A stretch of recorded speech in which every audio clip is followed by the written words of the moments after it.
Hello guys, আরেকটা video আপনাদের মাঝে নিয়ে আসলাম। এই দেখেন কিরকম কাঁঠালের মেলা জমছে, দেখছেন? এই যে নারায়ণগঞ্জের হ্যাঁ শ্বশুর বাড়ির কাঁঠাল নাই, ফাও পাইয়া কিরকম খাওয়া দাওয়া খাইতেছে, খালি চেহারা দেখে আপনারা দেন, গালটা দেন, তুলু তুলু কিরকম খাওয়া দাওয়া খাইতেছে, দেখছেন?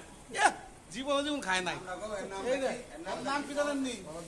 ফরাদ বুইয়া, মদনপুরের, ঠিক আছে? আর এখন দেখেন এই যে সব নারায়ণগঞ্জের মিলে কিভাবে খাচ্ছি, দেখছেন? দেখেন এই যে দেখেন, বুঝছেন? আমাদের কাছ থেকে যদি কাঁঠাল খাইতে চান আমাদের কমেন্টে জানাই দেবেন, আমরা আপনাকে বাসায় কাঁঠাল পাঠাই দিব, ঠিক আছে? এই দেখেন আবারও বাসায় পৌঁছাই দেবো। এখানে মানিকগঞ্জে কাঁঠাল আছে, নারায়ণগঞ্জে কাঁঠাল আছে, বিকাশে পৌঁছাই দেবো, ঠিক আছে? পারলে পিটুটা শেয়ার করে দিবেন। এই দেখ কিরকম খাওয়া, এই যে আরেকটা টাকাই নাই। এটা কোন জায়গায় জানেন? ওনার বাঙ্গা থানা কোন জায়গা জানেন? শরীয়তপুর গোপালগঞ্জ বাড়ি ওনার। দেখেন ওনার ডায়াবেটিস, গোপালগঞ্জে ডায়াবেটিস, তারপরে দেখেন কিভাবে খাচ্ছে। দেখেন আমরা অনেক অনেক খুশি হয়েছি তানির প্রতি, আরো খুশি হবো এই বড় ভাই বোনেরা যারা খাইতেছে।